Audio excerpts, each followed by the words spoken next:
Welcome back to They Did What? Your source for the internet's craziest, most entertaining stories, where I go over them, analyze them, and most certainly make fun of them. Today, I'm going to be doing part 2 to the story I covered earlier, and where things left off, the guy was having a chat with his wife, and she's still trying to sell him and give her the $100,000 for that great, amazing business opportunity, even though the PI provided him all the info that his wife's cheating on him, it's a big scam and all that. And beyond that, if you want to know what's going on, just go back and watch part 1. So continuing where things left off, he says here, Julie said that she's doing no such thing. That it's offensive to ask him that when he generously willingly to make her a partner for his new company. Yeah, I'm sure just giving a piece of a potentially successful operation out of the kindness of his own heart. He's doing her. And of course, as this guy knows, he needs the money because he doesn't have it. Why was I being such a jerk? She doesn't need my permission. She'll just write him a check. Yes, you do need permission, because that money is in the checking account, honey. I'm not keeping $100,000 just sitting around a checking account. I'm going to put that money to work someplace else. I tell her there's not $100,000 in our checking account. If she tries to sell stock from a brokerage account to cover that amount, I'll get an immediate notification. That'll be the last time she'll have access to any of our accounts, and she'll be too busy getting divorced to be much use in Richard's new company. I told her not to test me on this. Well, good for you. But remember, you're biding your time because you got to divorce her ass. Julie turned pale and rushed over to hug me. Isn't it amazing what happens when a guy lays down the law, even though this guy is obviously divorcing her? She didn't mean it about just writing a check. She wouldn't do anything without my approval. Please don't talk about divorcing her. She didn't realize how strongly I felt about this. What a load of crap. It's a good investment, she says. She doesn't understand why I don't see that. Can we just talk about it rationally?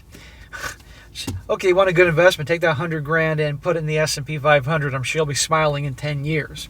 Or start your own business where you don't have to worry about other people. No, she wants $100,000 for her lover. Any questions I have, she'll try to answer. If I wanted, we can meet with Richard to go over any of my concerns. Oh, let the snake oil salesman sell me a river. I told her I understood what she was proposing. I was willing to think about a loan or an investment. There will be no $100,000 gift to Richard. She'll let go of me, and she let go of me and told me she'll talk to Richard about other options, and she was not happy. Oh, boo-hoo. You shocked her. She was expecting you to be a pushover on this. It didn't take long for the PI to get the cameras installed in the house. We met again on January 31st. He told me there was no good news. I should prepare myself. He opened his iPad and started the video. The video started with Julie entering a bedroom by herself. She went to a closet, pulled a blanket from the top shelf, and she put it over the queen bed in the bedroom, covering the sheets and pillows. She then took off all her clothes and lay down on the bed naked, on her back, ankles crossed, and her hands behind her head. The PI sped up the video until Richard and Mia entered the bedroom.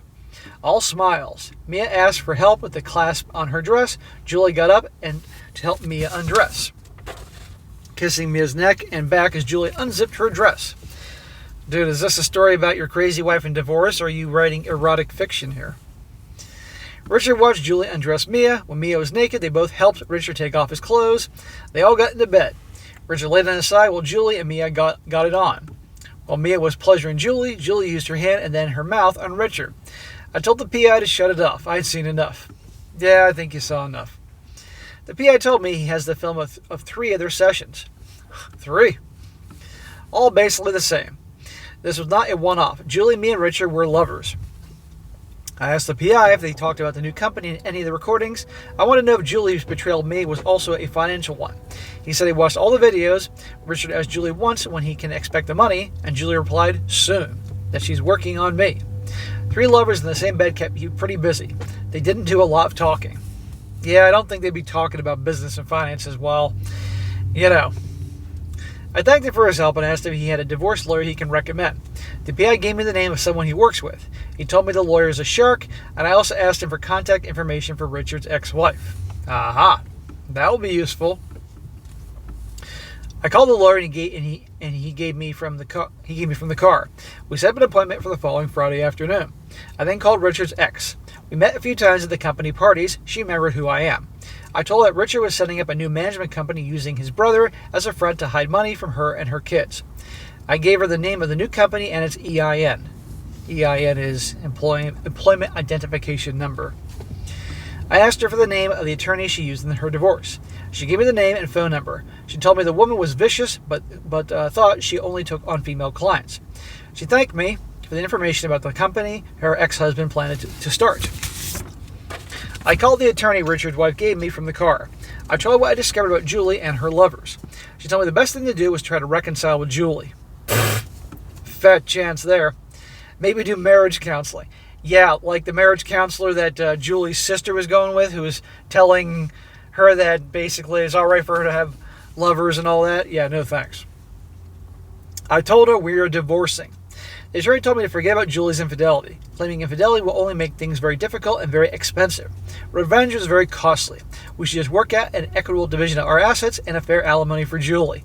Oh, for God's sakes. That's the best way to proceed. I told her thanks and got off the phone. At least Julie won't be able to use this woman as her attorney. Something tells me this female attorney that this guy's wife recommended doesn't like men. She gave this guy deliberate shitty advice, and he's to probably not get his business, and that's that. That's what I think. I decided to confront Julie. I drove home, got a large suitcase, and packed up some of her things. She doesn't know it yet, but she's leaving tonight. I left the bag with her clothes next to the front door. When Julie arrived home, she saw the packed bag and asked where I was going. She was very alarmed. I asked to see her phone. She told me she's not showing me her phone. Well, isn't that interesting? Because multiple times in the last video, when you were having your little things, you showed her your phone, but she's not showing you hers. Looking through her phone was an invasion of her privacy. Why did I want to see her phone? There was nothing to see. If I wanted to ask her about anything, she had always been completely honest with me. Ask away. I told her I wanted her phone, and she replied I was going to act crazy. If I was going to act crazy, she was going to change and start dinner. Hopefully, I'll calm down and come to my senses. If I want to discuss anything calmly and rationally, she will always be ready to tell me anything I want to know. Yeah, nice one for her to get out of the scene and plan her next plan of action. And by the way, bro, I'm sorry all this shit is happening to you, really. But you said, I think in the other video, you're 31 years old. You got your whole life ahead of you, you know? I asked Julie how long she's been having sex with Mia. She turned bright red and looked at me before answering. She was probably as red as my shirt here. I guess wondering how much I knew. She says she and Mia were best friends. They were very affectionate, and people who see them mistake their relationship for more than that. Really, I got some videos showing just how best of friends you guys are. That there's nothing S-word about their relationship. They're just good friends. If that's what I was worried about, I can stop worrying. It's insane to think that Mia and Julie were anything more than buddies. Yeah, bed buddies. I told her this is the last chance to come clean. She said there's nothing to tell. I asked about her affair with Richard. Again, a long pause before she answered. She said Richard and Mia were a couple. How could Mia and Julie remain close friends if she was having an affair with Richard, Mia's boyfriend? You're a throuple, as they call them, or you just all like hooking up together? It's not that hard to figure out. Where was I getting all this nonsense? Julie assured me that if she was having an affair, it would have been with someone more interesting and more attractive than Richard. But she's not having an affair. She loves me. She's always been faithful to me. Yeah, okay. You want to watch this video here? She decided to go on the offensive. Was I faithful to her? Was I accusing her of infidelity because I was the one committing adultery? Gaslighting, twisting it around on you. Cheaters always think everybody else is a cheater. Who was I sleeping with? Maybe I should be honest with her instead of accusing her of all this crap. Maybe I should take my bag and go live with my lover. And I bet she's keeping a straight face during this whole thing. I told her once again to give me her phone. She said, that's enough. She's not sharing her phone with me. I'm showing her now how insecure and controlling I have become. Was it wrong? What is wrong with me lately? I must be interrogating her just to hide my cheating. She's never done anything to make me suspicious. I, on the other hand, have been acting very questionable recently. I should be honest with her. Who am I cheating with? Does Julie know her? Oh, for God's sakes. They're masters. Julie kept hiding her phone in her handbag, and she had her handbag in her hand. I got up, grabbed her handbag, and dumped the contents on the floor. I picked her phone up before she could get to it and put it in front of her face to open it. She tried to grab the phone, but I held her off until the phone opened. She started yelling at me to give her back her phone. Why was I acting like this? I told her shut up, and Julie started crying. All else fails, bring out the tears. Victoria Falls. I sat back down and opened her texts. She sat across from me and told me that they meant nothing. They were just goofing around, writing silly texts to each other. It was just three friends having some fun by pretending that they're a threesome. I have friends and we don't pretend we're having a threesome in our texts. And I'm sure you guys have friends that don't pretend you're having threesomes in your texts. She says, none of it was real. It was just a game. Well, our marriage is a game, honey. They were having fun coming up with the craziest suggestions for their fictional encounters. Okay, let's just say that was the case, which of course is bullshit, but let's just say, well, that's inappropriate for a wife to do. You're a piece of garbage. F off. But the encounters described were all fictional. Nothing I'm reading about her texts actually happened. They did none of that stuff. She has never had sex with either Mia or Richard. It was just all pretend. None of it was true. Oh, well, figment of my imagination. Julie said again that she loved me and was always completely honest with me. I'm picturing the bitch's nose like growing like Pinocchio here. She would never ever be unfaithful. Even though there was no need, if it would make me feel better, she'll quit her job immediately. Forget the new company, she'll call Richard now and quit. She'll tell him anything I want her to tell him about why she's quitting. She doesn't care what he thinks. Drama, drama, drama. I asked what about Mia. She said I can't seriously think she was having sex with another woman. Yeah, because that never happens. Mia was just a close friend. I just stared at her. She said, okay, if I wanted, she'll end her friendship with Mia too. There was no need, but I'm more important to her than anyone else. She'll do anything I want to make me happy. She'll miss Mia's friendship, but that's all. But that's what I want. That's what she will do. She'll see Mia tomorrow for lunch and tell her that they can no longer hang out together. Well, does that mean they can then sleep together? We can't hang out together, but we can roll in the bed together. Julie knows that the texts look bad, but there was really nothing there I should take seriously. Just fantasy BS to make the day go faster. They were just having some fun. Sure. She realizes now that writing the text was stupid, and she understands why I'm upset and angry. But there's no reason for me to leave. There has never been anyone else but me. She's going to unpack my bag and make dinner. We can talk over dinner, she says. I can keep her phone and look at whatever I want. As long as I understand it was all just silly make-believe, she repeated none of what the text described ever happened. Oh my God. Lying through her teeth. The texts, as she said, the text on the phone were very explicit. What Julie, Mia, Richard each liked to do in bed, complimenting each other's skills, discussing what they wanted to try next, when and where they were meeting, etc. Almost all the texts include the three of them, but there were some texts that were only between Julie and Mia. They were also meeting and hooking up behind Richard's back. Ugh, those cheaters. They didn't want Richard to know they were seeing each other without him. Poor Richard was also being cheated on. I didn't need any of this for my divorce. The videos my PI had were more than enough to provide infidelity. I was really interested in finding out two things: how long her affairs had been going on, and if she knew about Richard trying to con his ex. From the text, it was clear that Julie's affairs with Mia might go back over 2 years. And how long you've been married? This sucks. Mia suggested including Richard in their activities a little over a year ago. That's when he started to show up in their texts about the hookups. Julie didn't need any convincing about having Richard join in. She was ready to go. What about Julie knowing what Richard was up to with the new company? Her text with Richard showed Julie knew that the new company was being set up to hide money from Richard's ex. She was okay with that. She also believed that the $100,000 she wanted to give Richard would get her an equity position in the new company. She believed she would hold stock in the new company. Why the charade about the money having to be a gift? The stock Julie would get in the new company would be in her name only, not both of our names. Aha! Her equity position in the new company would be Julie's little secret. She wanted to hide it from me that she was a part owner of the new company. My money would buy her a private little nest egg. That was clear from her text. How she planned to keep hiding this from me was not in the text. Stupid, I'll find out.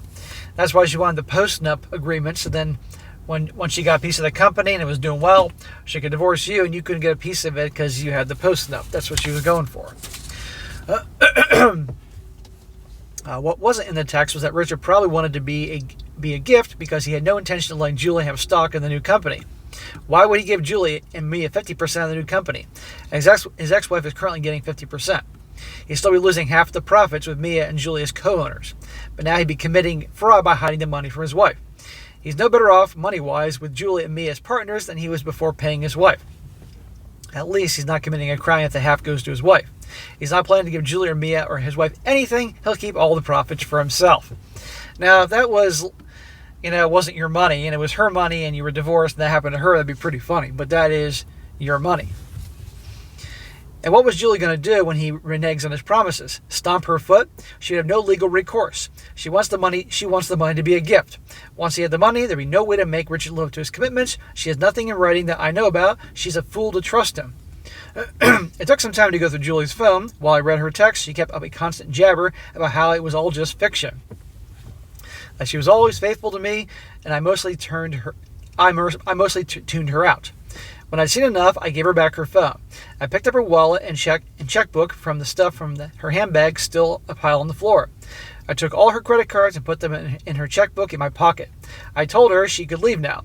The bag held her clothes. She could get an attorney. We're divorcing on the basis of her infidelity. She can make arrangements to pick up the rest of her stuff through her attorney. I never want to talk to her or see her face again. So, I'm kind of shocked here that she wasn't trying to tackle you for her phone or tackle you for her handbag and purse and all that. And obviously she's going out, she's going to need her credit card. As long as if the credit cards are in her name and her checkbook's in her name, they're not a joint account, obviously she can have them, but that can cause you some fireworks if it's not a joint thing. She was really crying now. Well, duh. All else fails, Niagara Falls. I told her to leave once again. I can't stand to look at her. She looked at me, tearing her eyes, and said this was crazy. She's done nothing wrong. Why was I reacting this way? It was just a big misunderstanding. If I wanted, I could call Mia and ask her about the text, or call Richard. They'll confirm it was all just make-believe. None of it was real. They're her fucking accomplices. Of course they're going to lie for her. And again, it's a different ballgame if you're both living in the same house. I'm sure your house or condo is in both your names, so kicking her out just like that, good luck. Please, let's just talk and straighten this all out. She'll do whatever I ask to make things right. Sounds like her slutty sister. Please don't ask her to leave. She doesn't want a divorce. She says she's done nothing wrong except write a bunch of stupid texts.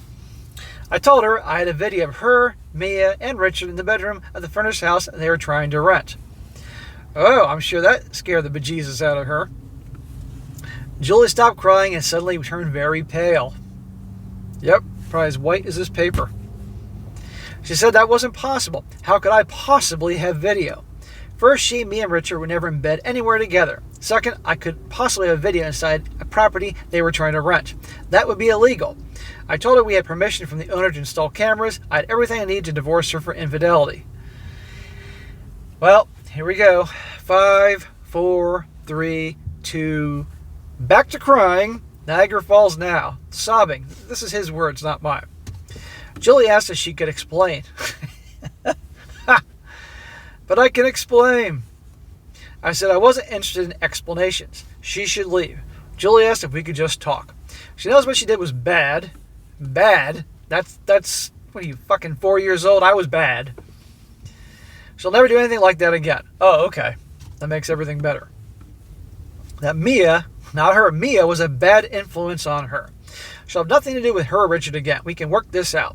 We love each other, and our love will see us through this all. No, I don't think so. I told her I stopped loving her when I saw Richard slap her on her ass.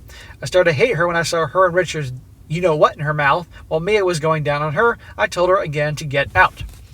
Julie said she knows there's something wrong with her. There has to be for her to betray someone she loves so deeply. Here we go. I have something wrong with me. I have some mental condition or some emotional problems. Therefore, I can't be held responsible for my actions. Poor me. Maybe we can get marriage counseling like her sister and her husband. Yeah, because that worked out so well. It seems to be helping them. At least they're working on their problems. I can also help Julie work through her problems. In the meantime, she'll do anything I ask of her. Just give her a chance to show how much she loves me. You've been showing me how much you love me through your actions, and no thanks. I wanted her to leave, but I was curious about the marriage counseling her sister was subjecting her husband to. I asked if Julie considered their marriage counseling helpful because her husband remained in the marriage while her sister continued to see her boyfriend. Julie looked down. I'd evidently guessed right about her sister's ongoing infidelity. I yelled, "Answer me. Is your sister still seeing her boyfriend?" Julie nodded. I asked her, what's the point of counseling? Is it to convince her sister's husband to be okay with the wife's affairs? Obviously it is. She mumbled that we don't have to go to that therapist.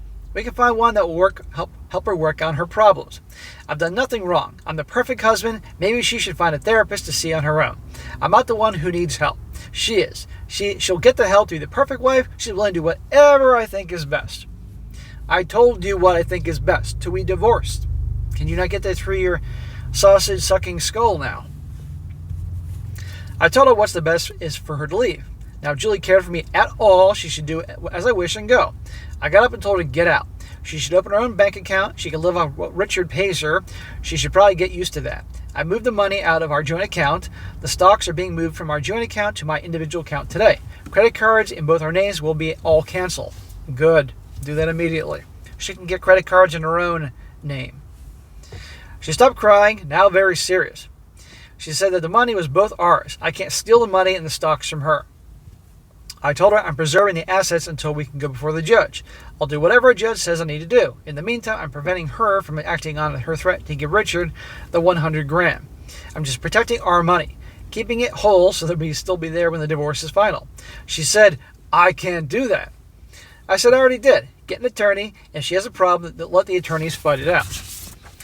She asked me where she's supposed to go. I told her I don't know and I don't care. Send me a text with her attorney's info. Bye. She asked me why she has to leave. I was the one who wanted to break up their marriage. Oh, for God's sakes. That I should leave. I told her none of this was my doing. She has to leave now. She opened the bag, checked what was in it, and asked if she could get a couple more things that she needed. Fine.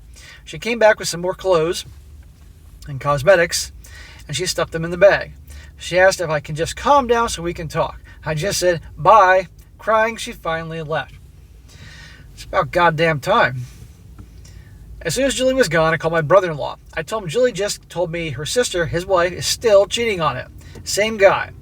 I thought he should know. He didn't say anything for a while, and then he said that he didn't know his wife was still seeing her boyfriend. Duh, dude. Come on here. The freaking therapist was pushing it down your throats. He should have figured that she wouldn't change. Then he thanked me for telling him. Also, I told him I found my wife's marriage counselor. Also, his wife found a marriage counselor she knew would try to convince him that his wife's cheating was the good for their marriage. He told me he walked out of the first session with the marriage counselor after 5 minutes. He left as soon as the marriage counselor said both spouses are always to blame when one of them cheats. He was not going to listen to that. What a steaming pile of crap. Both parties are responsible. One cheats. No accountability. Of course, it's a female therapist. Interesting. Julie told me that her sister's marriage counseling was ongoing. The counselor was providing them with her insights about how infidelity was good for their marriage. But they weren't in therapy for more than 5 minutes. Not enough time for all the details, Julie told me. Telling about their therapy was just Julie's attempt to find out what I felt about an open marriage. Well, if that's the case, there you go. Julie is much more calculating than you thought. And you should be careful. Then they're asking me directly, and for her to plant the seed that was to be good for our marriage. Julie never came out and stated that she wanted open marriage. As I said, she danced around it when she saw that I was not on board. Then she changed the subject, accusing me of cheating. Yep. I told my brother-in-law I'm divorcing Julie and why. We're in the same boat. If you want to talk, I'm available. He thanked me again. He told me that as soon as he throws his wife out and he meets with his lawyer, he'll call me. He agreed and we need to support each other. I'll tell my brother-in-law about you when we meet. If he's been watching you earlier, I'm sure he would never have taken his wife back. That would have saved him from a new round of heartache and disappointment. Yes, you need to tell about my channel and you start watching pronto. So that's my story. Looking back, I made a lot of mistakes, and I'm sure you and your audience will point out my many red flags that I missed. Oh, guarantee the audience will point out your red flags. I wrote this in hoping my experience will be helpful to others. The more I listen from feedback from you and your community, the better for me and hopefully others as well. Trust me on this, I'll never make these mistakes again. Well, I hope so, bro. Well, anyhow, guys, that's the end of his story here. Had to split up because obviously it was very long.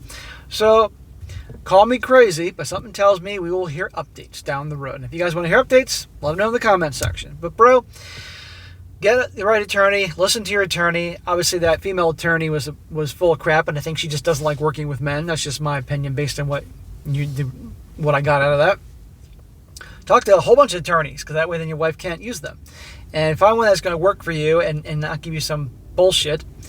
And take one day at a time. And do not buy into her crying and waterworks and drama and all that, because obviously she's going to try, and she's much smarter than you realized. Calculating, manipulative, all that. This ain't over. But you're 31, you got your whole life ahead of you. Get through this any way you can. Even if it means some terms you don't like, get fucking through it. Get divorced and start over. And never fucking get married again. You want to do relationships down the road? That's fine. But marriage, well, it's on you. Alright guys, that's it for today. Be sure to comment down below. Let me know what you think about this. And guys, you got a good story you'd like to share, definitely email to me, strongsuccessfulmale@gmail.com. Just give me some time to get to it, and I will when I get the chance. And be sure to like the video, share it with your friends, and subscribe. I'll catch you next time.